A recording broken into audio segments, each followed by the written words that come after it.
ভয় নয়, সতর্ক হন। রাজ্যে নিপা ভাইরাস নিয়ে উদ্বেগ ক্রমশই বাড়ছে। বাড়ি বাড়ি সচেতনতা প্রচার করছে স্বাস্থ্যকর্মীরা।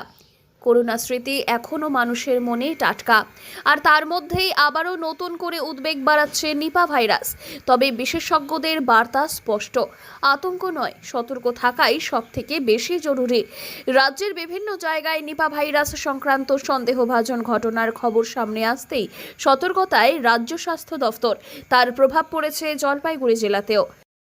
হ্যাঁ, নিপা ভাইরাস নিয়ে রিউমার না ছড়ানোই ভালো। কারণ আমরা প্রতিবারের মতো এবারও সবাইকেই সচেতনতার দিকে লক্ষ্য করে রাখছি। অ্যাওয়ারনেস ক্যাম্প চলছে, যেহেতু সমস্ত অসুখ নিয়ে, যেমন ডেঙ্গু থেকে শুরু করে সব অসুখেই যে অ্যাওয়ারনেস চলছে, ঠিক সেইভাবেই নিপা ভাইরাসের প্রতি এত না হয়ে, মানে ভীত না হয়ে আমাদের সতর্ক থাকতে, আমাদের অ্যাওয়ার্ড থাকতে, ভাইরাস সম্বন্ধে অ্যাওয়ার্ড থাকতেই হবে। আর ফ্রুট ব্যাগ থেকে সাধারণত এটা যেহেতু হয়, সেই জন্য আমাদের খেয়াল রাখতে হবে যাতে এরকম। আর ঠান্ডার সিজন তো এখন, এই সময় একটু আমাদের সচেতন থাকতে হবে। স্বাস্থ্য দপ্তর থেকে কোনো নীতি নিয়ম এসেছে কি? কোনো নিয়ম এসেছে স্যার? নিয়ম একটা আছে, এটা তো রেগুলার থাকে সবসময়। জলপাইগুড়ি জেলা স্বাস্থ্য দফতরের মুখ্য চিকিৎসা আধিকারিক ডক্টর অসীম হালদার জানান, রাজ্য স্বাস্থ্য দফতরের তরফে নির্দিষ্ট নির্দেশিকা জারি হয়েছে এবং সেই অনুযায়ী জেলার সর্বত্র কড়া নজরদারি চালানো হচ্ছে। তিনি আরও বলেন, কোনো ধরনের সংক্রমণের খবর পেলে দ্রুত ব্যবস্থা নেওয়া হচ্ছে। নিপা সহ অন্যান্য ভাইরাসজনিত রোগ মোকাবেলায় স্বাস্থ্য দফতর সম্পূর্ণরূপে প্রস্তুত। নিপা ভাইরাস প্রতিরোধে জলপাইগুড়ি শহর এবং গ্রামাঞ্চলে শুরু হয়েছে ব্যাপক সচেতনতা অভিযান।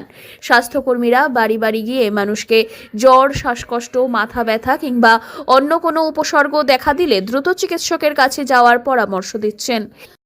যেটা মানে শোনা যাচ্ছে, লোকের কানে মুখে মুখে শোনা যাচ্ছে, সেটা নিয়ে আমরা স্বাস্থ্যকর্মী, আশাকর্মীরা সবাই বাড়ি বাড়ি গিয়ে ভিজিট করছে। কার জ্বর সর্দি কাশি আছে, কি করতে হবে কি করতে হবে না, সেগুলা নিয়ে আমরা বাড়ি বাড়ি ঘুরে বেড়াচ্ছি।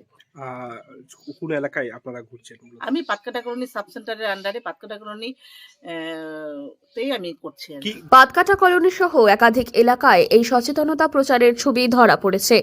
বিশেষভাবে সতর্ক করা হচ্ছে বাদুড়ের সংস্পর্শ এড়িয়ে চলা নিয়ে। বাদুড়ের খাওয়া কিংবা কামড় দেওয়া ফল না খাওয়া, কাঁচা ও খোলা ফল এড়িয়ে চলা। আশা দিদি এসেছিল একজন, উনি এসে আমাদেরকে নিপা ভাইরাস সম্বন্ধে একটু বলে গেল, একটু সতর্ক থাকতে বলে গেল। কি গাইডলাইন দিল তো? উনি বলে গেলেন যে নিপা ভাইরাস হলে কি করতে হবে, কিভাবে রাখতে হবে, বা যার হবে তার সাথে কিভাবে বিহেভিয়ার করতে হবে, সেটাই বলে গেল। এবং পরিষ্কার পরিচ্ছন্নতা বজায় রাখার ওপর বিশেষভাবে জোর দেওয়া হচ্ছে। স্বাস্থ্য দফতরের মতে, সচেতন থাকলেই এই পরিস্থিতি সহজেই মোকাবেলা করা সম্ভব। জলপাইগুড়ি থেকে সুরজিৎ দের রিপোর্ট, লোকাল 18 বাংলা।